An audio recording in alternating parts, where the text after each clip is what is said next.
Sanam, welcome to the Bloom into Abundance podcast. My name is Robindra, and this is my wife, Myrah. And we're going to dive right in today. First things first, one thing you're grateful for. The best sleep ever we had last night. Yeah, true story. That, and I'm grateful that we got our kids to school on time and that they were happy today. They had a really happy morning. Yeah, they had a good morning. Yeah. Grateful for that. We like it's not always that way. We like to start everything in gratitude, our mornings, our days, our podcast. So today we're going to dive into the theme is kind of how to move from victim to victorious. And it's a full moon in Leo, so it's a perfect time. Like a full moon is a really good time to talk about victory.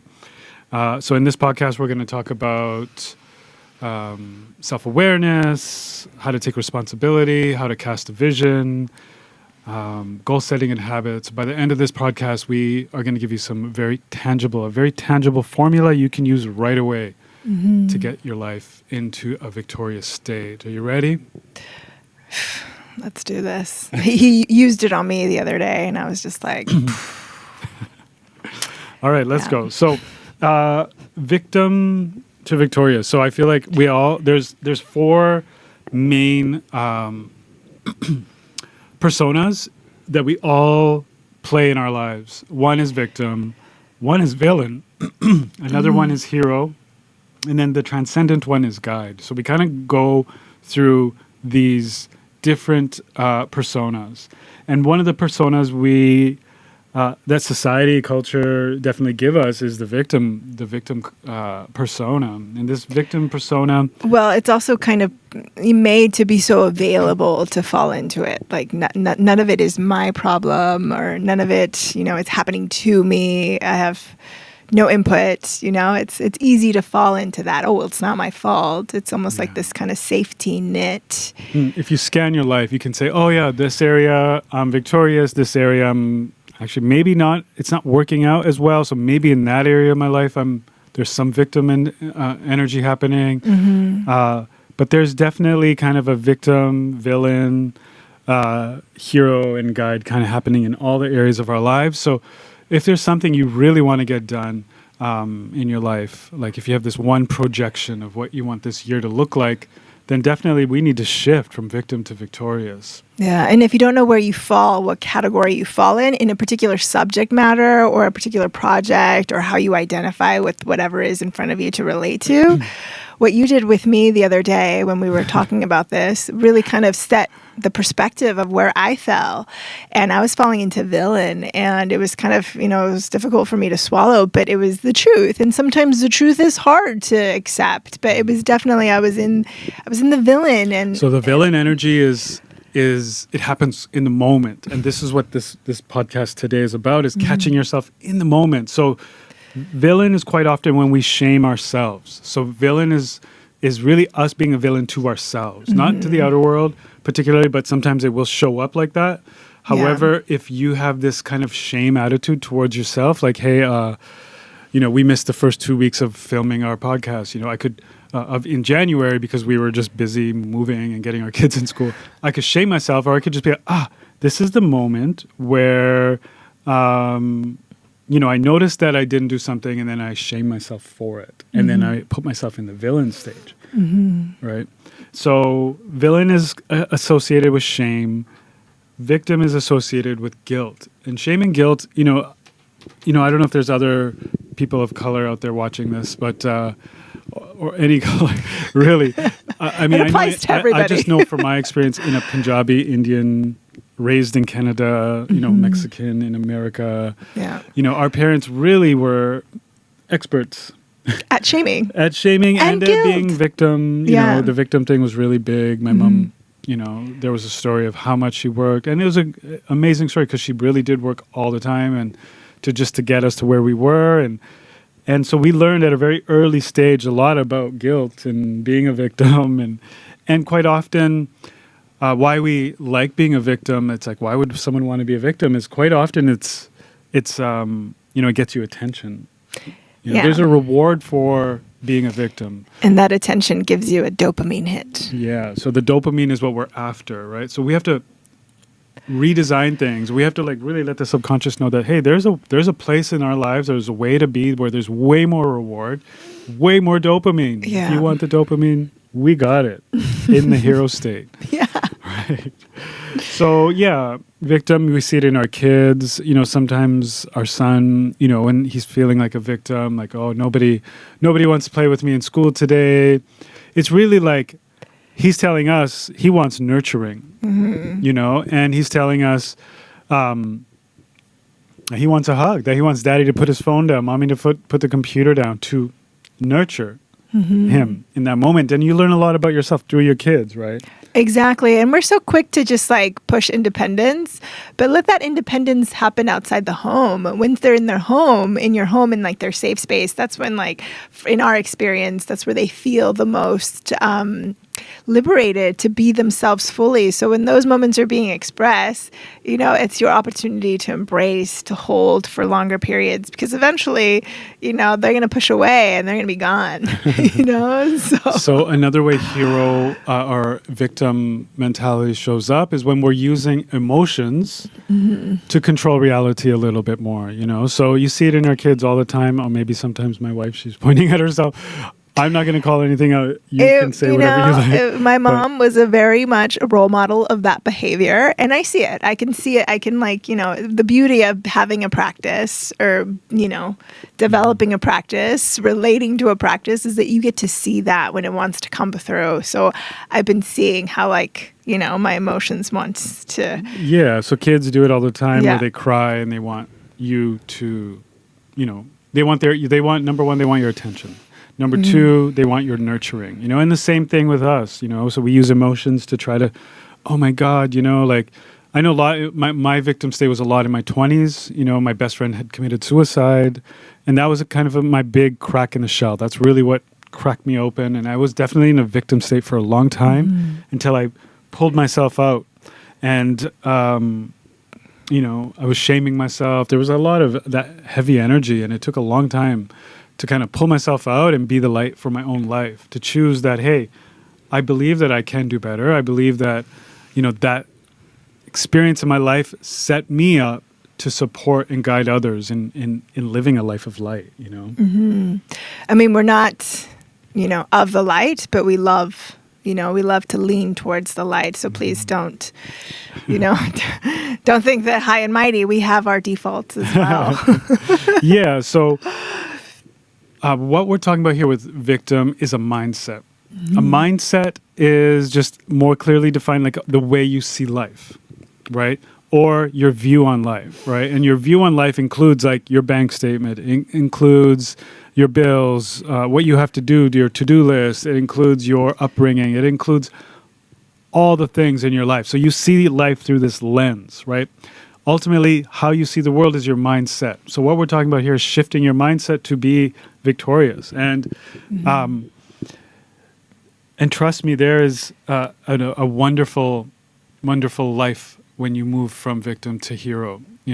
There's way more, number one, way more reward, way more dopamine, if that's what we're after. Yeah. Being a hero is about conquering your life. Yeah, you can also, explore the story of the hero's journey. That's a great story in terms of helping navigate that direction. Yeah, Joseph Campbell's created this beautiful hero's journey where there's the fall, and then, you go through the victim stage and you come up and you become the hero of your own story. Yeah. And there's also kind of, for the women who, don't necessarily, want an author that is the feminine author, there's a really beautiful book called Maiden to Mother, which speaks about these different layers of the feminine aspects in relation to, victim and, villain and heroine and then medicine woman, which is really beautiful. It's called Maiden to Mother. And for me, the big shift, the big aha moment from moving from a victim to being a hero of my life was when I found meaning in life, when I started to think about my dharma, when I started to think about my calling and how I impact others. Even just like, we're just so surprised. Like, Myrah was at the shop the other day and a woman walked in from another country visiting, And Kiara, if you're watching, with her daughter, and shout out.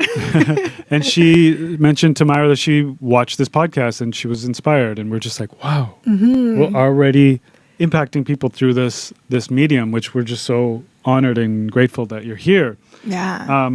That it's landing in your life, like a lot of these teachings, it's really so that you have whatever practice you're in, with, in relationship with, and to have kind of your life meet your practice or your practice meet your life. Yeah. So the two things, one was I was looking for meaning, because you get to this low point and you're like, okay, what is this all about? Why am I here?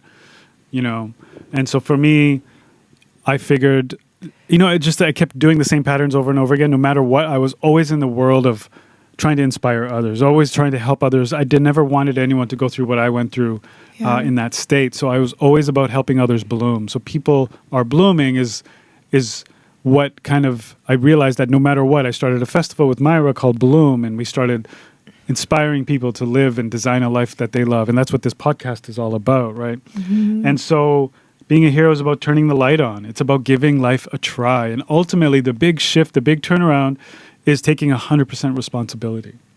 Which is difficult to swallow, to be, able to respond, not react, if you take the word responsibility to, Yeah, so when you take 100% agency of your life, like, oh, the market is crash, or it's low season or high season or COVID or whatever this comes up in the collective and in the personal space, if you can just say, okay, yeah, this is what's happened. I own my part in it, and I'm responsible for it, and I just keep going. People love, the world loves people who just try. The people who are just going no matter what. You know what I mean? You don't even have to win to be a hero.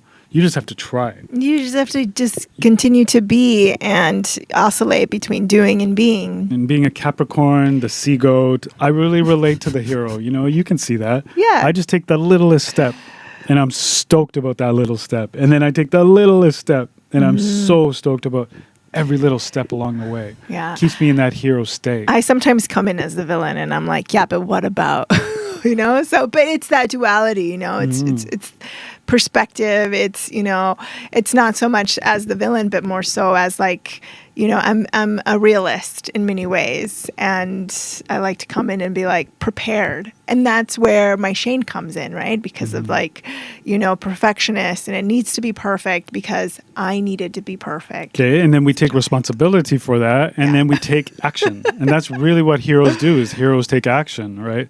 So, for example, even with this podcast itself, like we have booked a weekly session to do it. And just like that, you have something in your life you want to move forward. You want to be a hero in your taxes, in your personal life, in your business, in writing a book and launching a course, all those things. You need to simply be responsible. Book time every day, every week. Make to space, do it. And just like what we're doing with the podcast, like it's like, wow, we're on episode, what is this? Episode 5, 6? I don't even know. I lost count already. Yeah, but it's great. It's great to just be in this unfolding of, what is possible, the possibility of more positivity in your life. And you have to pencil it in, Yeah. So, if you have the mindset that, the world is a dark place, we kind of create this self-fulfilling prophecy, and we keep looking for that. But what if the world was actually awakening? What if the world was stepping into this age of Aquarius? Like Pluto just entered Aquarius, marking the age of Aquarius, which is a beautiful time for the planet, for humanity. It's liberation. It's the theme in and of itself is victory. It's full on victory. Yeah. So let's get into that. So it's full moon, and we wanted to talk about victory because, what better time to talk about victory than during a full moon? Yeah, and the moon is in Leo, and Leo is courageous. It's the lion heart. It's, definitely holds this kind of ignition to fire up your life into victory. I mean, the lion isn't a villain, and the lion is also not a victim. The lion is a hero. You know, he holds his domain. He holds the kingdom. She holds the domain of her, Lion King. So it's all of that archetype. Yeah. So resonance. Leo the lion, everything during a full moon is magnified. So during the full moon, I mean, she's full, and she's in your face. we like to focus on the vision, right? So vision is a key to permanently, not just kind of going between victim and hero and villain, but to permanently stay in a hero and then move ultimately to the guide, the oracle of your life, is to have a vision for your life, right? So we start to see the importance of catching yourself moment to moment. I see that this is happening and I'm acting like a victim. I'm going to catch it, stop it, not judge it, and I'm going to take the next best step. Yeah. Then we make goals that are wrapped around a vision, right? So, for example, I will just make it more clear for you. So, for example, we have a goal of building our home this year.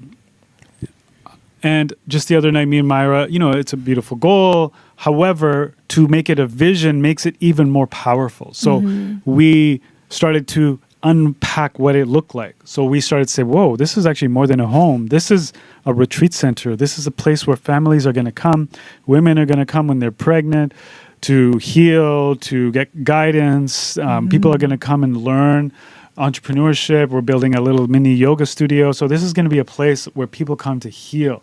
So the goal becomes a vision, and it becomes bigger and more grander. It includes others, right? That's a big part of the puzzle. And in that space that we make, we give that, the entity of that vision to commune with you as well, because the vision is going to incept what it wants to reveal to you of what it's going to move into, which is beautiful. And that's what it does. That's what it did. That's where, that's the insight that came out of that. Yeah. So, act one is like, what does it take to experience meaning in my life? So moving from victim to hero.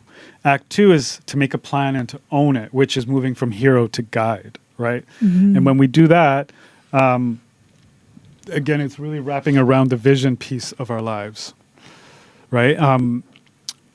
Let's dive a little bit further into this full moon. Can you tell us more? Well,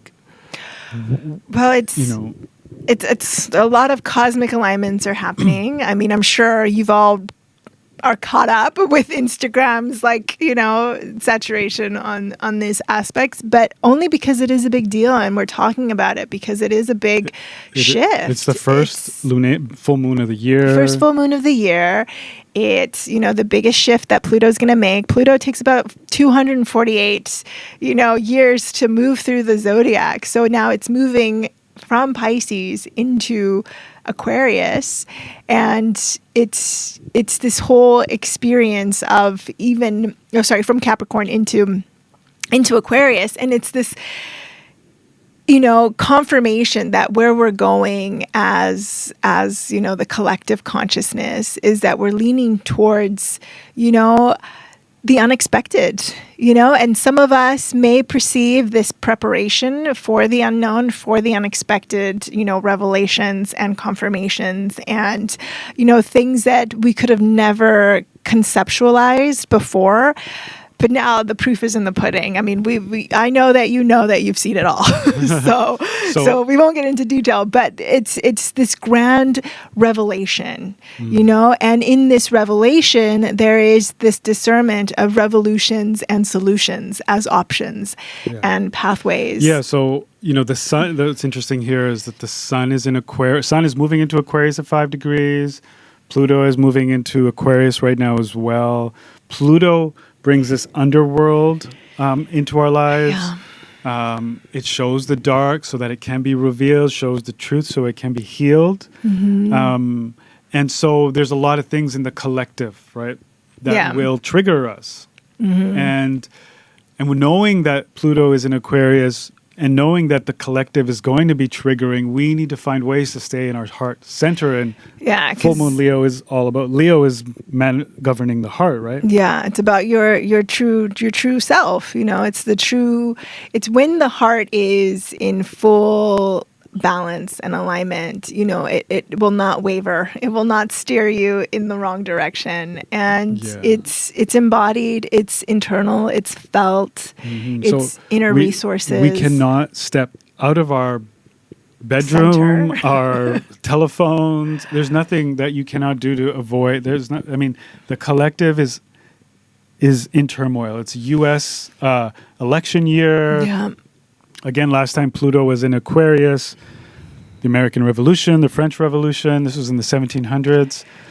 Big things are happening in the collective. So we're going to be constantly triggered by the collective. So then our superpower, the thing we have to focus on, is catching ourselves in the moment and bringing ourselves back to hero. I am victorious. Yeah. And there's also another aspect to this lunation is that Jupiter is creating a T-square to the sun and moon, and T-squares are generally challenging times. They're, in the sense that it's a pressurized moment, right? But you want to leverage the positive aspect. Jupiter is expansion. It's joy. Jupiter joy. It's in and of itself. It's also this liberation because it's ruled by Sagittarius. Sagittarius is another fire sign. Leo is a fire sign ruled by the sun that is a fireball.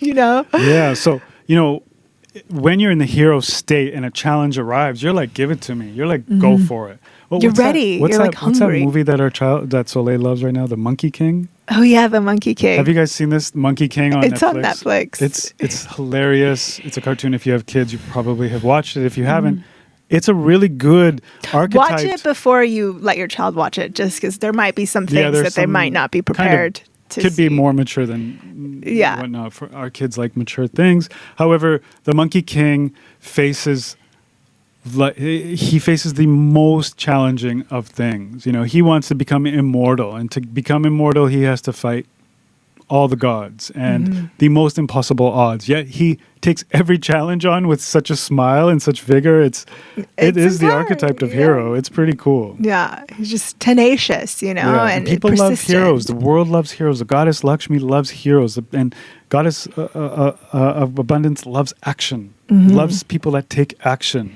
Yeah. So and this is a very, bountiful time, very affluent, very, abundance generated. So during full moons, we like to talk about culminations, to have that gratitude, to be grateful for what already is and is to come. So within that vision, you hold a sense of gratitude for already embodying this vision. Yeah, and wow. So, and then also there's the 5 degrees. We're inspired by our own inspiration. Yeah, it's like a quadruple 5 code unloaded, which is all about freedom. And 5 is kind of this universal number, universal code of liberation, which again confirms this victorious notion. And you kind of take the archetype of 5, it's like both kind of directions going in opposite sides. So it's also change. It's also, not necessarily crossroads, but just like having options, and discerning those options. So the word victory, we hear it a lot in the Kundalini yoga practice. We talk about it a lot. There's victory kriyas. I'm victorious, There's victory breaths, there's victory, all of it. Can you dive into that a bit? Yeah, well, there's a simple victory practice that you can take on, and that's whenever you find a moment when you're waiting in line, where you're in your car, sitting in the traffic, or you are having anxiety about a meeting, or presenting your project to someone that's a gatekeeper, or wherever you are in the spectrum of your trajectory of where you want to be, and you have this sense of anxiety, to move the anxiety into the ancient wisdom of yourself, which is to use the method of the victory breath. And the victory breath, this is one. There is many. There's like probably over 100 in the archives. But this one that we like to use is to, wherever you're at, you don't need to like pull up a mat or anything like this. You just take an inhale and you hold the breath and you pump your navel. Your navel point is like this power center. You pump it, pump it, pump it, pump it. And for every pump, your inner mind's voice is chanting victory, victory, victory. And you do that for as long as it takes. Ideally, you want to do it for, 11 recitations. If you can get 108 recitations, phenomenal. Not in one breath retention, but, in those a compound of, reciting that as much as you can, right? And you can even reduce it to just a minute, right? You can do it for a minute, which would probably be like 2 or 3 breaths, or you could do it for 3 minutes, which multiplies your inner resources to vibrate into that victorious frequency. And word on the street, I know that is leaning towards, the future is frequency, right? We have all these gadgets that are floating around and these pyramid things that are floating around that's already really promoting the sense of frequency is the new trajectory of the human, consciousness. And you have this inner device, this human vessel that is the technology of the future, right? If you can truly, authentically, genuinely, with passion and heart and courage, utilize your inner resources, you become a living, walking frequency, right? And you have to do that. It's a discipline. And it's, again, going back to responsibility. I am responsible for the frequency that I carry. This vessel is trying to be, manipulated and reproduced on a global scale because it's so intelligent. So if we can utilize without outsourcing, if you've already outsourced, good for you. I'm sure it's working for you. But, you have also the opportunity that technology is inside of you. And it's such a gift to be able to utilize that and take that, practice of chanting victory, pumping the navel, awakening that, Manipura, first, second, and third chakra, so that then it becomes the whole, geometric astro anatomy that you start to walk with, which but is quite simply to break it down. Victory in Kundalini yoga happens in the pranayama. It happens in the pranayama. How we breathe. So and are we breathing? And the mantra, the vibrational sound that reverberates through your system. Just by focusing on that. Because once you're doing that and pumping the navel, maybe there's some thoughts that filter through, but, you also have this direction. Great. So to bring it down into the present moment, make it really practical, what we do... Can you tell? Vata, Kapha? What we do is, in the moment to moment, we catch ourselves when we are thinking like a victim. So we're like, hey, it becomes... So number one thing we do, the number one thing about all of this is becoming self-aware. We do Kundalini yoga, we do whatever practices we do, whatever mindful practices you do. It's all about self-awareness. Like, hey, when this happens, I react like this. When that happens, you react like this. We become quite aware of our children and how they react to certain things. Oh, don't put them there, it's going to act like this, but don't put them in too warm of a room, they're too sensitive, all these things. But in the self-awareness, in our own self-awareness is where the magic starts to happen. So, number one, self-awareness. Make notes about yourself, like, oh, I react like this when this happens, this really triggered me. And in the moment, say, hey, you're doing the thing where you're acting like a victim. And don't go any further. Don't judge it. Just stop in your moment and reset. And what does the hero do in this moment, right? And then over time, as we become more and more self-aware of how we're becoming victim, our behaviors begin to shift into this hero state that I'm victorious. And we choose that. That. I want to be victorious. Nobody would not wants to be that, right? There's way more dopamine, way more reward in the hero space than in the victim space, right? You get a lot more done. You get a lot in that victory state. Your return on investment is...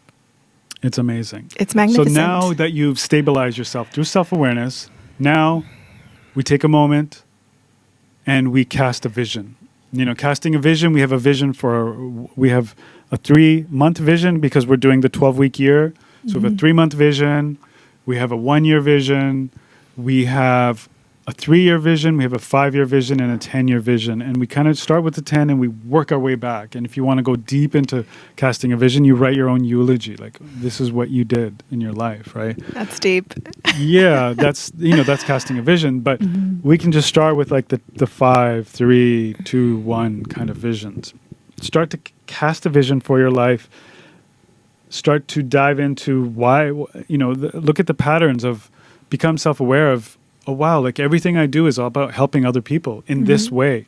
And so start to put a word or a name to it. Start naming your dharma. Start calling it out. And that's the work that we're going to be doing in Bloom into Abundance. The membership that we're starting together is to help you get really clear on what that dharma is. Yeah, there was also a woman that came into the shop the other day, kind of a friendly acquaintance, and she was saying, she was so proud of what we had accomplished in Bali in the short amount of time that we've been here, and she was like, "Wow, I need to find like what my calling is," and it, it almost felt like, oh, I have to do it, and in that having to do it, there was no drive really, or like passion to, find her calling in a sense, because it felt like she needed to just be doing something, because everybody's doing something.